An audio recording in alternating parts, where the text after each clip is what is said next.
Good evening. Welcome to everyone who's joining us today to the second of artist-led talks exploring the arts and crafts of Turkey. It is organized in collaboration by Yunus Emre Institute London and the Leighton House Museum. I'm very excited to welcome a very special guest, Soraya Syed. She's a classically trained calligrapher and of course award-winning, a celebrated artist and a filmmaker. She's someone whose work is well known to the wider community, so it is a great pleasure to welcome her in this platform. Today we will start talking about her project in the Leighton House called Hurriya. Then we will continue her journey on the artistic path and her classical calligraphy training in Istanbul.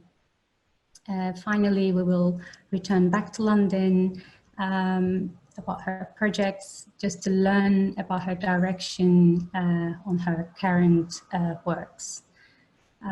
If you have any questions, please do ask along the conversation. I will try to include them. You don't have to wait till the end of the talk for the Q&A session. You are welcome to ask anytime. Welcome, Soraya. Thank you. Yes, let's start talking about your project at Leighton House. Could you give us a brief background about that? So I thought it would be good to start with the Hurriya project, which I said at Leighton House Museum in 2013.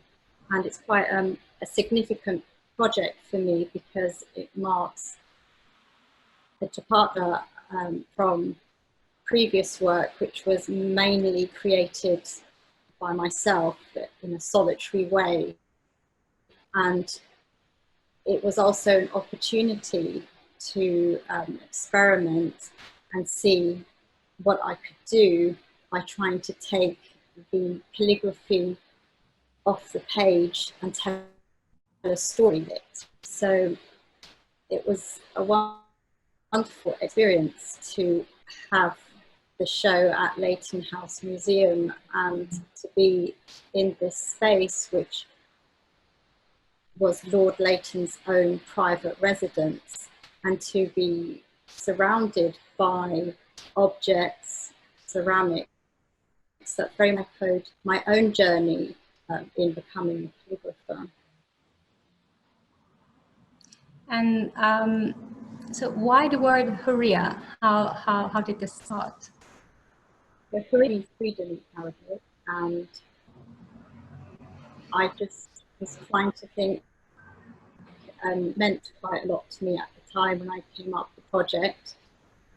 I'm often questioned about whether I'm a free pen, a Muslim woman who others, and realised that freedom means very different things to different people. That's right. And also Hurriya as a form in Arabic calligraphy it just looks very beautiful, and also it is feminine in gender. And I started to think about the ways I could bring Hurriya to life in me. And so I thought through animation I could tell the journey of Hurriya, how she starts as a little dot and then comes to form a complete word, Hurriya, and then go back to the dot. And it would be great if perhaps we share the Vimeo links with everyone so that they could, in their own time, see the work. At the moment in this presentation, I'm just sharing the stills. So it took me sort of over 1,300 frames that I had to write by hand, which was quite an interesting experience. And then to also push pen in directions I hadn't pushed before. So it was challenging and interesting to see the calligraphy so large and come to life. And then another part of the project was to then collaborate with a choreographer, Salal Boogi, and to see how he would respond to the concept of freedom through dance. He's an Egyptian dancer, and here's a still from his dance, and you can see a picture of us at the opening night with Nitin Sawhney, who's a well-known British Indian composer, and yes. How do you connect music with calligraphy in your mind, I wonder? So how did you think that you could actually collaborate with a choreographer and create such a work? I think first it was trying to see calligraphy in a three-dimensional space, and that's what kind of led to the conversation with the choreographer, and then the music came after that. So when I had the experience, and yes, it was very, I don't know if anyone who's listening attended the show, but it'd be great to know what about it, but it was very well received. I thought it was a very nice experience to work at Leighton House Museum with the team. Could you expand a little bit how was the preparation process? Because it's quite interesting that you wrote, you said 1,300 times. I get some comments that people are very surprised how difficult it must be. Because it was set up as a stop frame animation, you have to have every single movement have to be repeated. So it's like creating any other sort of cartoon, if you like. It's a very slow, meticulous process, which is something I'm used to. But going back to I mean, I needed all my training in order to get to that point where I was able to do this kind of collaborative work. And so I thought from Leighton House Museum, we could perhaps go back to how I started in my training. Well, when I looked at your project, it just reminded me of this proportion, maybe a proportion that you use in the calligraphy, the kind of symmetry, proportion, and everything, and how it is in the Western world. It always goes back to human posture and the proportion in human body. Does it relate to that also? Yeah, very much so in calligraphy, and even in geometry, which will be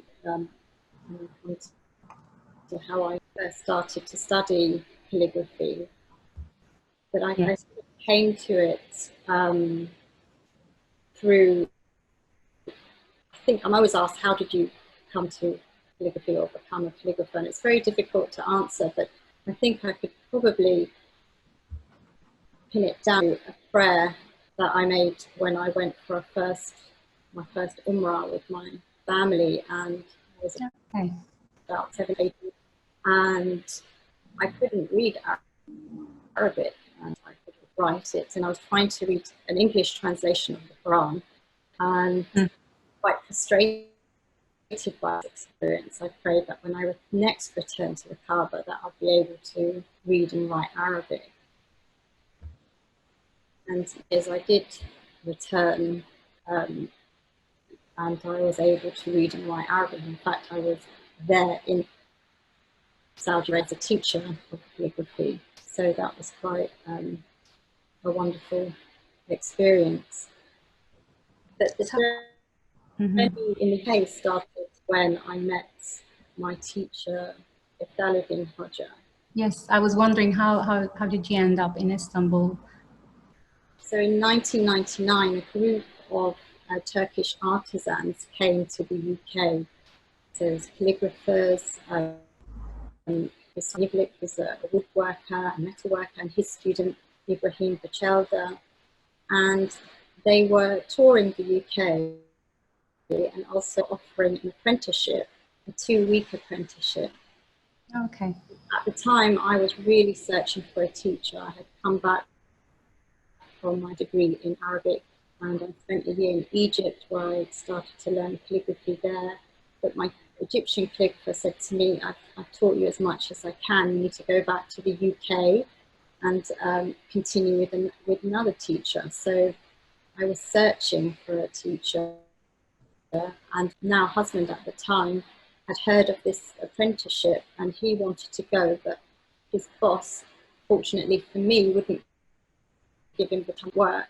And so I was able to take his place and do the 2-week apprenticeship in Norwich. And so there was a few of us taking lessons with Dalladin Kilic Hoca, and it was, well, it really sort of took off from there. Well, when you mentioned Leighton Kilic, I remembered your Google project actually. In the video, we see you traveling and going to Istanbul and share your experience of this digital form of calligraphy with your master, Leighton Kilic. And we understand that it's a very close relationship that you must have developed. So how was this master and student relationship in calligraphy? Well, it's a very special one. It's hard to put words to it, but a 2-week apprenticeship in 1999 in Norwich with Dalladin Hoca, I had already signed up to a master's at Prince's School. So it's a Visual Islamic and Traditional Arts master's course. And I thought that I could just send my work by post to Dalladin Hoca from the UK, because these are the days before scanning was very popular and so on. So I tried that. So while doing my master's and studying geometry with Professor Keith Critchlow and Paul Marchant, in the time I was really trying to keep up my practice and post the work to the Dalladin Hoca in Istanbul. But this didn't quite work out, and so it was too slow. And as soon as there was a holiday during term time during my master's, I went to Istanbul for my first ever trip, and that was in early 2000. This photograph really marks the start of my journey in the Ottoman School of Calligraphy, and it's actually I remember it being the first place that Dalladin Hoca took me to, was to meet his master and introduced me to his master, Hasan Çelebi Hoca. And at this point, I was really becoming consumed, if you like, by calligraphy. And I wanted to spend every waking moment practicing or looking at calligraphy. And I was even starting to see it in dreams and seeing compositions in dreams. And this was even before I was just writing letters or mufradat. I was in many ways accomplished. This is the start of the journey. And after meeting Hasan Hoca, we walked to a cemetery, Karaca Ahmet Cemetery. And the way to the cemetery, we were walking up, which I will discover later was the Angela Caddesi, and we passed a Mevlevi mausoleum, which was a Mevlevi lodge. And I could see inside, as I walked past, the calligraphy that I'd seen in my dream. And it was kind of reassuring to me that, okay, I must be on the right path. And that's we continued.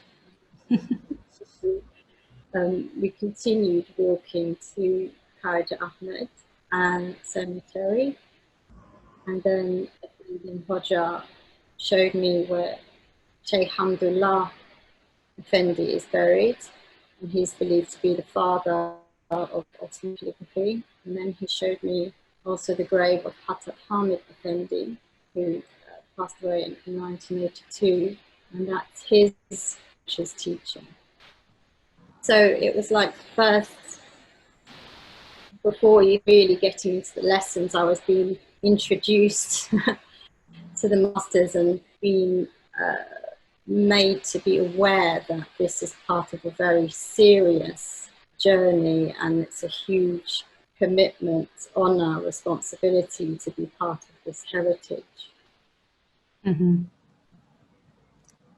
So when I think of you in Istanbul, I think automatically about different styles of calligraphy.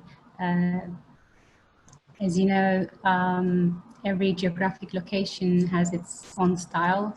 There is the Maghribi style, and then there's all kind of other calligraphy styles. And when it comes to the Ottoman method, Ottoman style of calligraphy, it's actually a school. You're a continuation. You're continuation of a certain school, a certain movement. Were you aware of this at that time? Was it a conscious decision, or was it just, you wanted to go ahead with the calligraphies that you met in London before? So, I mean, in terms of style, I don't think I really knew what the styles were called. Okay. I knew what they looked like. And for example, when I mentioned composition in my dream, and I saw the piece, I later realised that this was the boat composition of the Mantu Hadith, and this is why I'm sort of showing this image, because years later I wrote this. It was a commission from the Cartwright Hall Gallery here in the UK, but it was seeing the Thuluth script, the large cursive script, as well as Nasi or Nas, the smaller script, that really told me it was those two scripts that I am focused on and practiced. So this is one of my early meshks or practice pieces, which if Leighton Hoja is correcting, it's a combination of two letters together. And so I was learning between sometimes at a madrasa called Jaffa, just right next to the Hagia Sophia, opposite Hagia Sophia, and it was quite an amazing experience to just, and a humbling one, to go from just writing and practicing these letters and getting your corrections every week in front of everybody. And that's quite an experience, to open yourself up so that everybody sees your mistakes as your Hoja is correcting. And it's a very good life experience, actually, because it prepares you for life, especially if you're an artist of any kind.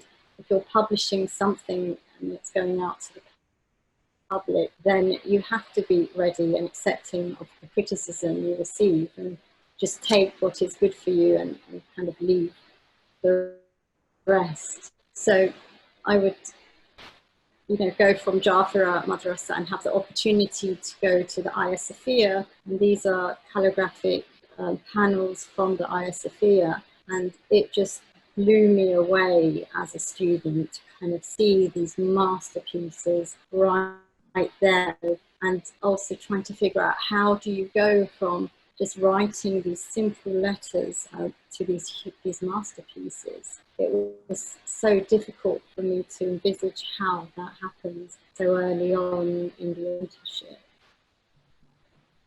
Yes, these wooden panels by Zeynep Effendi is quite, everyone is just the first thing that they see when you go into interior on the upper wall of the building. It's very impressive. Yeah. So how do you see, you said that you weren't aware of these calligraphy forms or styles at that time. How you see these now? Is it different from before?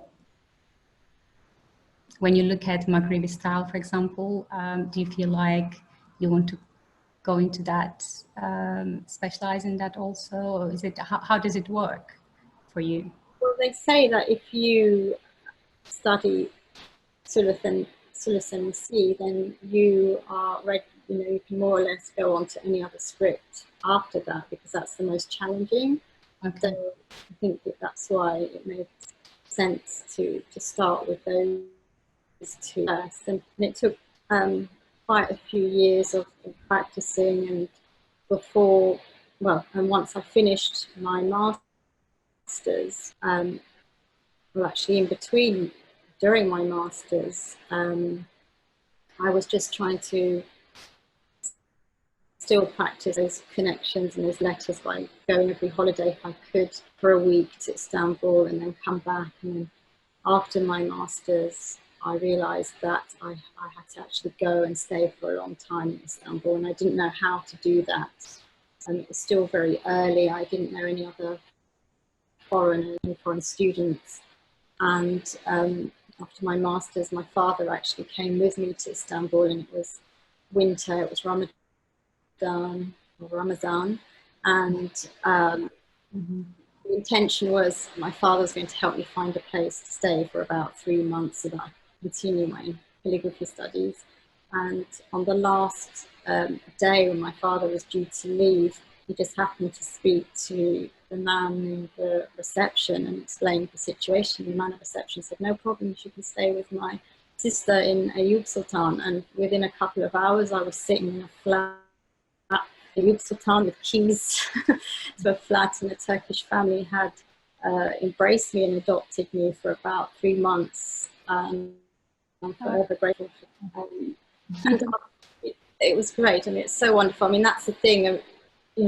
We as calligraphy students, we owe it to so many people who help us along the way, actually, because it is a real struggle, and it's so nice when these things happen. And after those 3 months, I then got another invitation, and that was from Fatma Özçay, who's an incredible illuminator, and she said, well, she wanted to improve her English. Why don't I stay with her for 3 months? So I was like, okay, I'm happy. I'll stay for another 3 months. And, how was it for you then? Sorry? It must be another struggle for you. People are speaking in Turkish. I'm not sure if you've taken any course or during your Initially, training. I didn't take any formal Turkish lessons, and that's partly because Eftal Hoca spoke English, and also I could speak a reasonable amount of Arabic. So I kind of muddled my way through initially. But anyway, the whole point was that I was supposed to speak English during the next days of my stay. But in exchange, I was able to get up and work every morning in the Özçay studio. So before her brothers, Osman and Mehmet Özçay, would come into their studio, I would go in and do my mesh and make sure I left before they even entered, which was a wonderful. Just to mention, not everyone knows about these people. All these people actually that you mentioned are very well respected, famous masters. You are very lucky, actually. You kind of continue that tradition.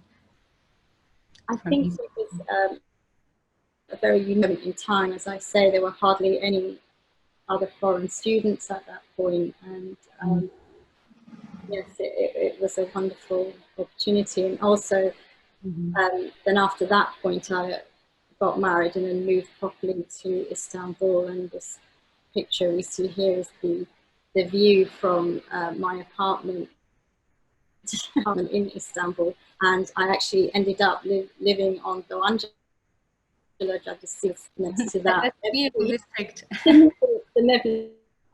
Every lot had seen the calligraphy. So it all kind of links up. It's like a big jigsaw puzzle. By the way, I lived in the same district, Soraya, for about 3 years. That's a really beautiful district to practice such a important because also at the top of the road was a waqf, and these are images from that Hassan Chelebi Hoja was teaching, and also Efdaluddin Hoja would teach there.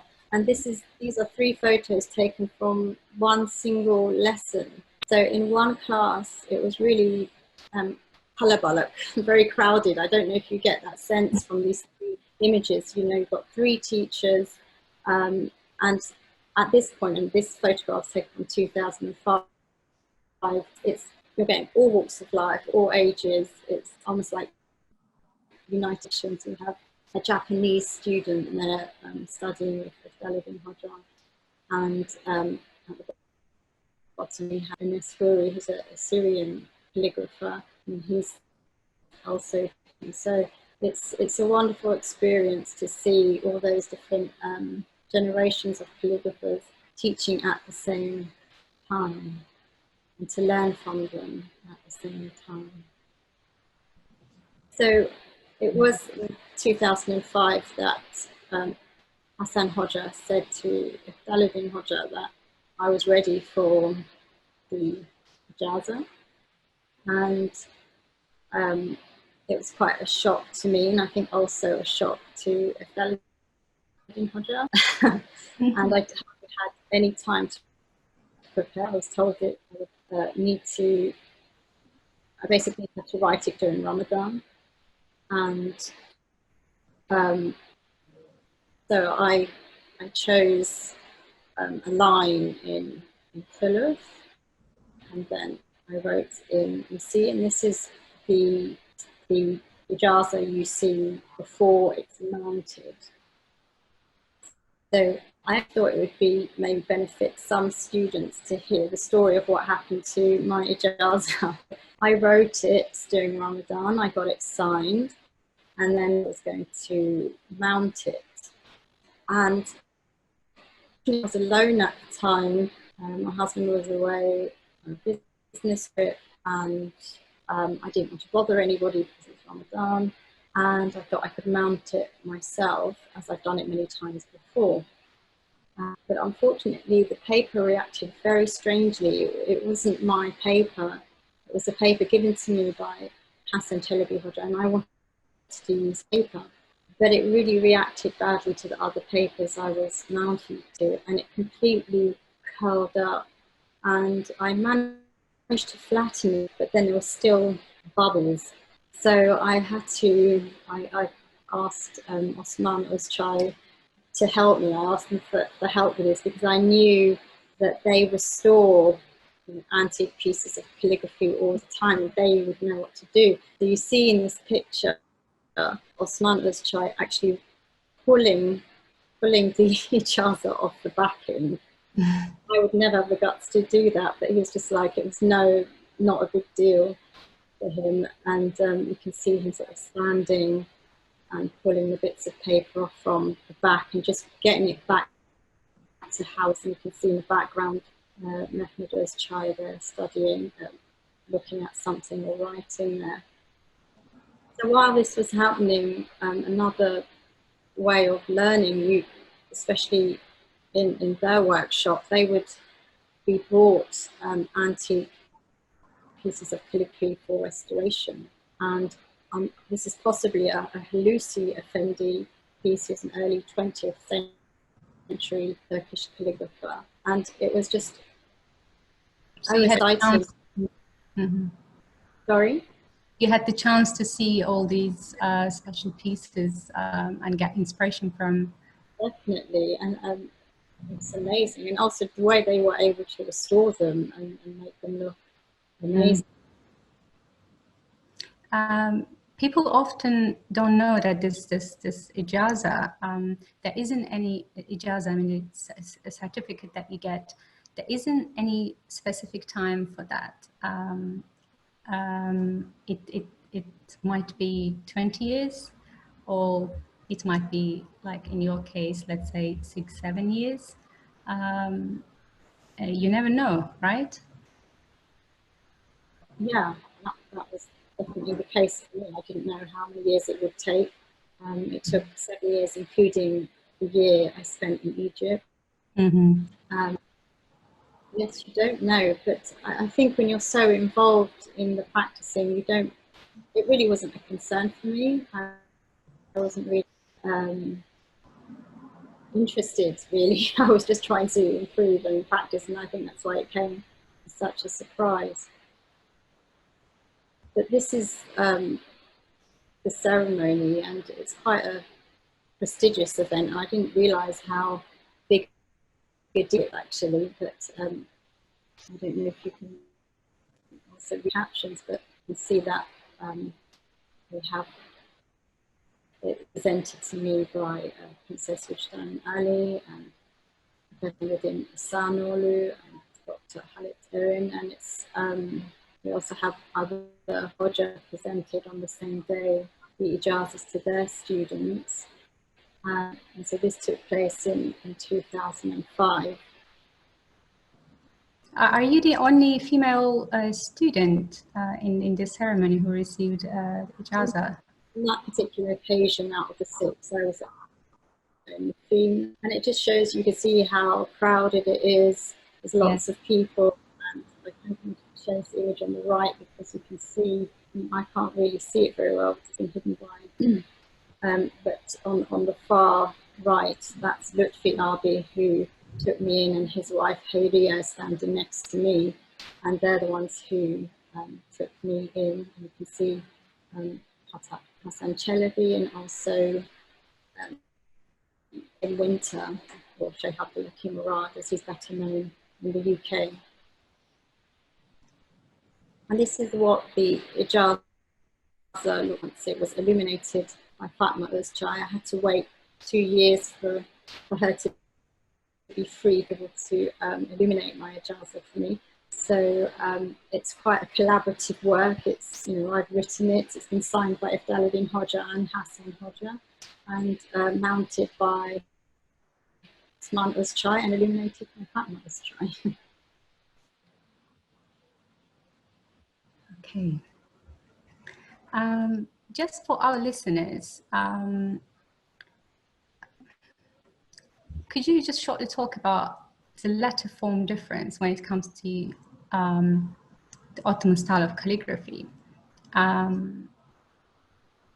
So what are the main differences, between this Ottoman style with, let's say, Maghrebi style, or any, what makes it so special, or what makes it different, distinct from other styles? It's not an easy question to answer, but Ottoman approach to calligraphy, especially with thuluth, is that thuluth is very amenable. You can really stretch the letters. So especially in terms of composition, and you can't do that with Maghrebi. And so that's why I think it's perhaps the favoured script and calligraphers in that sense, because you can arrange it in so many different ways. Mm-hmm. Okay. Thanks for that. This example,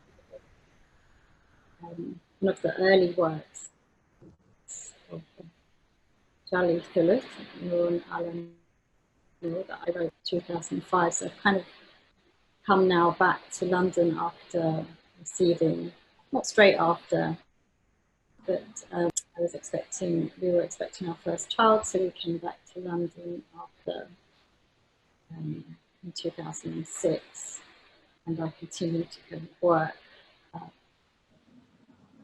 in my studio, in my house, and it's quite difficult to be away in Istanbul and not have that opportunity just to see my Hoja or to see other calligraphy students, and yes, it was quite a challenge.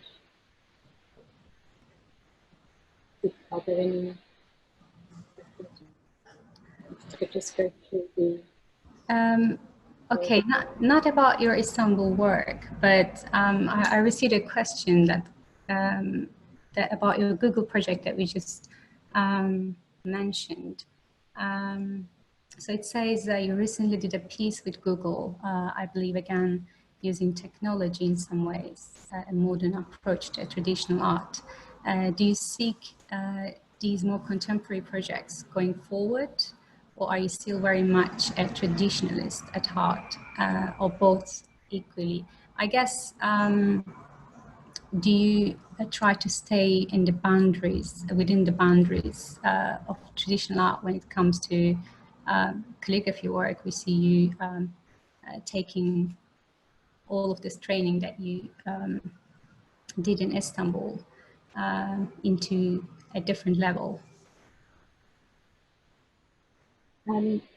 So that's a very good question, and if I go through these pictures, it will get us to the Google project, this kind of works, and how it kind of shows maybe a shift in work. But in short, I'm still doing both. So I'm working on the classical commission, but I'm also working on other less classical works as well.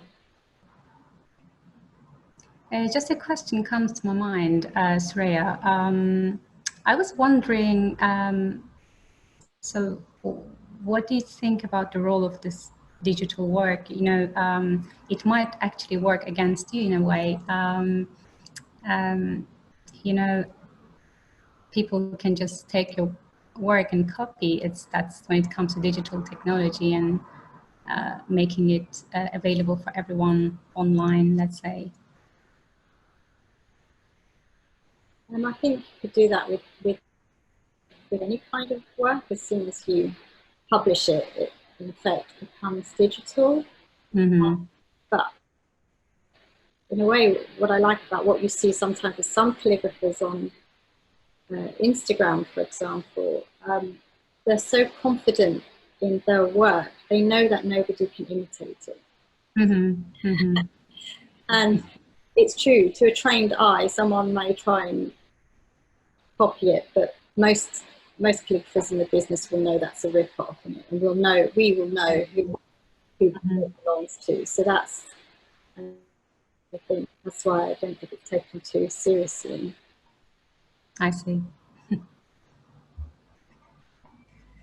I'm just sharing a few of the works that I've done, traditional I've done since moving back to the UK in 2006.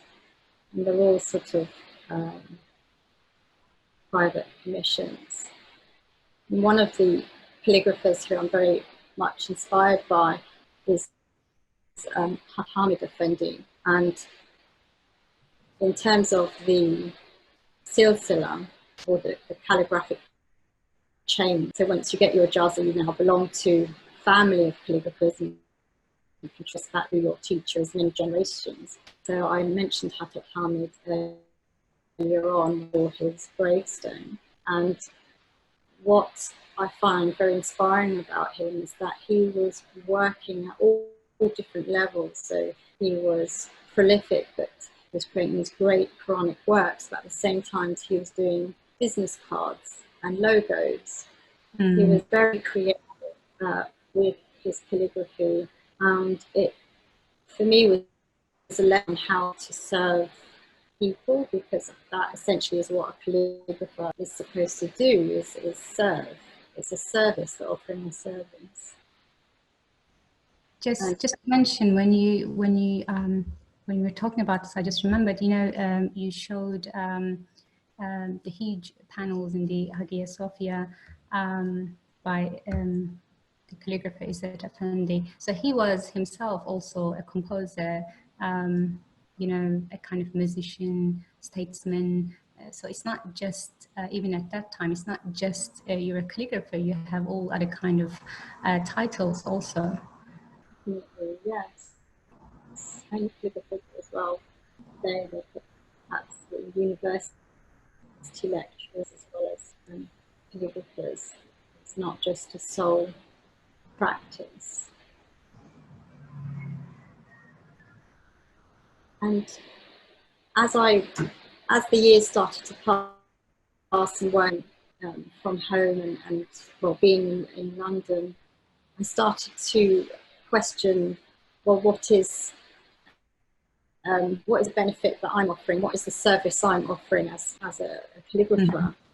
Mm-hmm. And being in a non-Muslim country, it's a difficult question to answer, and especially when you see that Muslims are not seen in a very favourable light. And it became a burning sort of wish inside me that I could share this really beautiful art. And I started to look at ways in which I could collaborate and see the calligraphy in different objects. And something I'm showing here is a lamp and a box, and that box in the middle, which is made by Islamic Calligraphy, I mentioned earlier. It is incredible silver metalwork, and yeah, I do recommend you see him on follow him on Instagram. It's very And this kind of brings me to,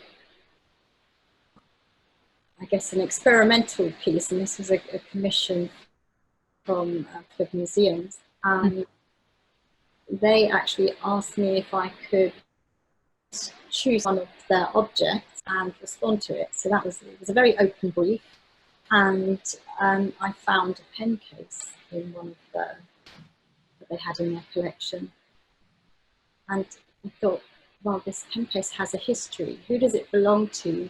What was written? What pens were dipped in? And the ink, what words did they write?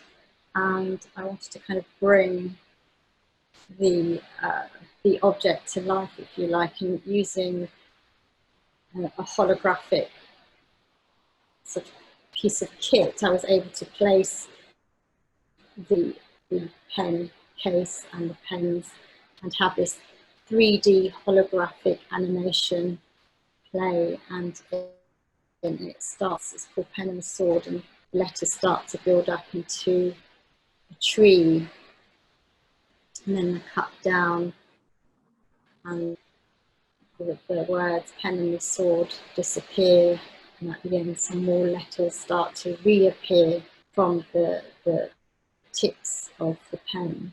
And you can actually, this is on show at the moment, but I'm not sure, I think the museum's open again on the 4th of July, and it's on show at the Cartwright Hall Gallery in Bradford at the moment. But if not, there's also a Vimeo link where you can see the video.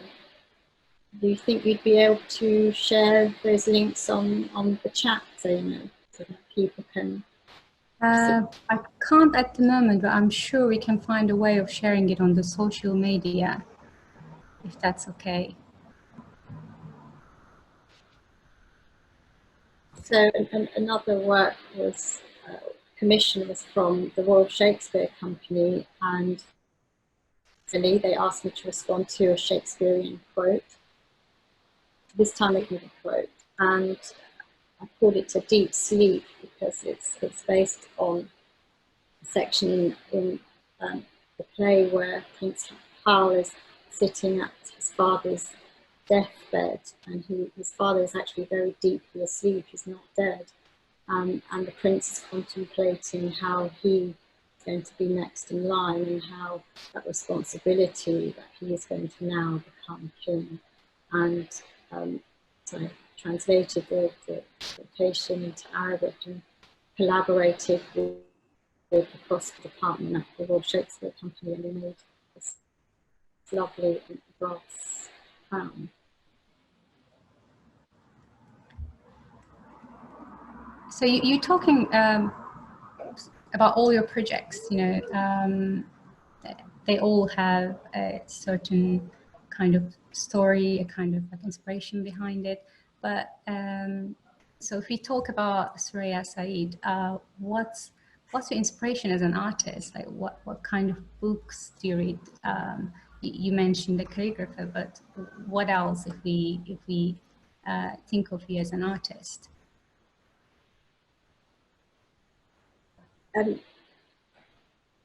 Well, there's different things. I mean, if I'm writing something classical, it's usually Quranic, so it's the Quran. But often I'm actually commissioned by someone who needs something. So be calligraphy for gravestone. It might be calligraphy for commemorative verse, which reminds someone of who has passed away, and they like that verse. It's a commemorative calligraphy. But when doing my own projects is very rare, actually, because my personal projects don't sort of they take longer. They take longer to do. They take many years. So in between my personal project, it's doing the balancing it with the commission project. And how I find inspiration is that I look for it. It just comes, and I kind of hold on to the ideas that don't go away, that just kind of persist and nag at me, that I have to work at it and develop it. And doors tend to open, and these things sort of tend to, they take a life on their own.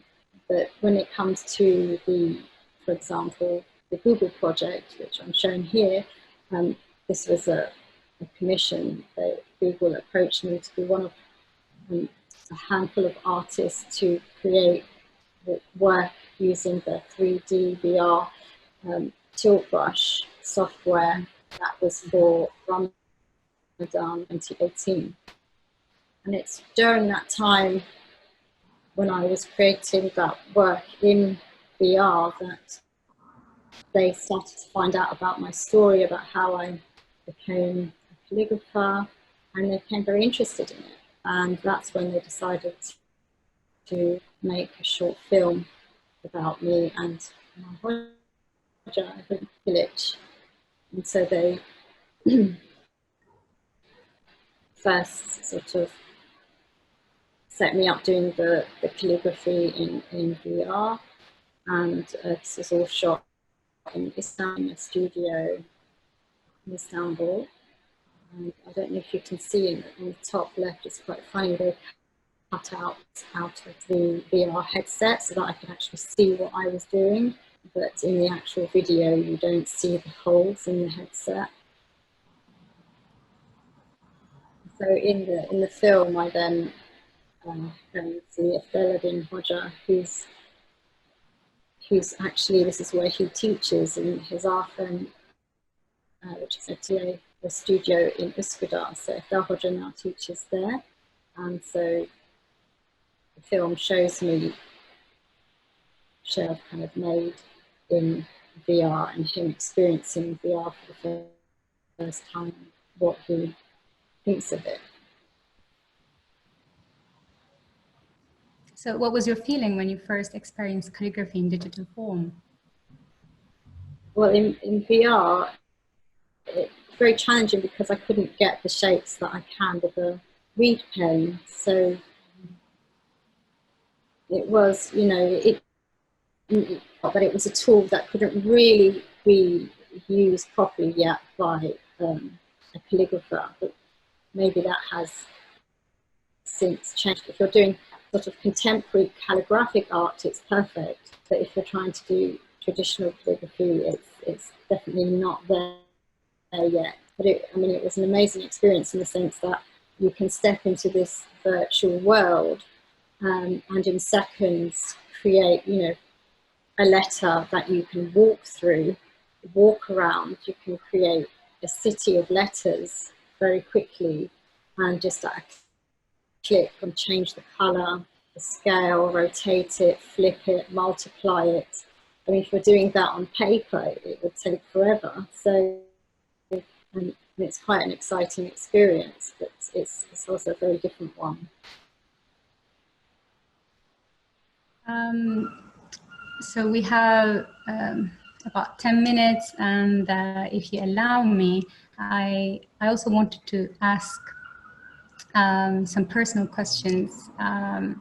You already started talking what was the reason behind you trying digital technology in your work. I wanted to ask, as a British Muslim, just what are the key issues affecting your society? What role does the artist have in society? Because I can see that you feel a responsibility when you're doing all of these things. Well, I mean, I can't answer for every artist or every calligrapher, but only for myself. And so, as I mentioned earlier, it's a huge responsibility to receive the calligraphy license and to be part of the family of calligraphers. Even though that means it's just the beginning, it just means that now you can really start the hard work of creating compositions and more elaborate calligraphic works. But I think I'm very much aware of my position, being a British Muslim, and aware of the challenges Muslims face living in this country. And I do take it as a personal responsibility to share this skill and also this art in the way that I think speaks to people in this country, in the West, in non-Muslim countries as well. And something very simple, that Islam is not just for Muslims, the Quran is not just for Muslims. You know, it's the beauty of all Muslims to share the beautiful message that we, that we believe in, and calligraphy is so beautiful, and it's nice to be able to share it and to share it in different ways. I mean, if I think in my final slide, I end on the Cambridge Mosque, and that was quite an interesting project in a way, because it was built by Marks Barfield Architects. Professor Keith Pitchlow on as a consultant to help with some calligraphy that he wanted done, and he asked me to supply the design, the Kufic square Kufic work that you see in the brickwork, and that sort of surrounds all of the mosque. But it was an eye-opener just in terms of working with architects and sort of seeing how they see it, and it was very interesting to see that they were using it within the brickwork, and it's part of the structure, if you like. It's not a decorative piece of calligraphy that sits on the wall, it's actually in the wall. And yeah, I really kind of love that use of it. I mean, sadly, Professor Keith Lowe passed away last month. So also that been left out as David Marks, who passed away in 2017. So it's quite sad that neither of them got to see the final mosque, which opened officially last December. Not many people will be experiencing the space and the beauty that you all created together. I think it's a lovely building, and also the Turkish calligraphy that's in there now is amazing, and by Ali Toy, the calligraphy in the main frame, which is provided by Turkey, is stunning. It's definitely worth a visit. Definitely, yeah. I was also, it's just a very different experience when it comes to all of the mosques across the country. It's kind of the first, not only because it's an ecological mosque, it's an eco mosque, but it's also it has a very different form, very different style, architecturally also. We have a question. We are running out of time, so I wanted to ask this. It says, does the evolution of your style into such light and free forms disturb the traditionalists in Turkey? Your Google film suggests they love it. The underpinning of the classical training shows through clearly. Dr. Amine Kokson. Well, I wouldn't say it's loved. I've definitely received my fair share of criticism, which is fine. I think there's a place for purists and there's a place also for experimentation. But it's all the process of creating and learning, and it never ends. And I'm still doing the classical work, and even when I'm doing the more contemporary work, so even when I was working in VR, initially I started working in pen and ink on paper so that I understand what it is that I'm creating. And I think that's where the frustration was, that what I was creating on paper I couldn't replicate in VR. So I mean, they're both very, very different, but I still managed to do both and work with both. Mm-hmm. Thanks for that. So, but where do you see yourself in the next couple of years with your future projects? So, as well as doing the traditional work and pen and ink work, I'm also working on a feature film, and it's where there's a lot of calligraphy in it, and it's telling a story through calligraphy and also dance again. So yes, watch this space, as they say. It might take a few years, but inshallah, slowly but surely. Inshallah. So it's not related to what we're talking about, but I don't want to miss the questions as, again, we are coming towards the end of the talk. Someone asked, why is it so difficult to find handwritten Quran? I think you can, well, they take many years to write for a start. I mean, that's why, I mean, it depends. That they do get written, but it takes 1 or 2 years of full-time commitment to write a Quran, a handwritten Quran. But you can see plenty of them when you go to museums wherever you are in the world. They have them, so you can appreciate them that way. And depending on where you are, I mean, in the UK and also in Ireland, there's some stunning Qur'ans in the Chester Beatty Library, for example, in Dublin.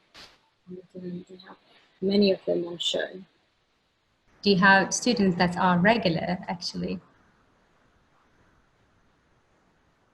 Yes, I have a handful of regular students, but I tend to send them to Istanbul if possible, because I still think that it's the best place to be, so that you can be surrounded by the calligraphy and yeah, it's not just about the practice, it's about looking as well, and being able to absorb and to see the scale and proportions of calligraphy when it's in a building. It's very different when it's on paper, so there's nothing quite like that.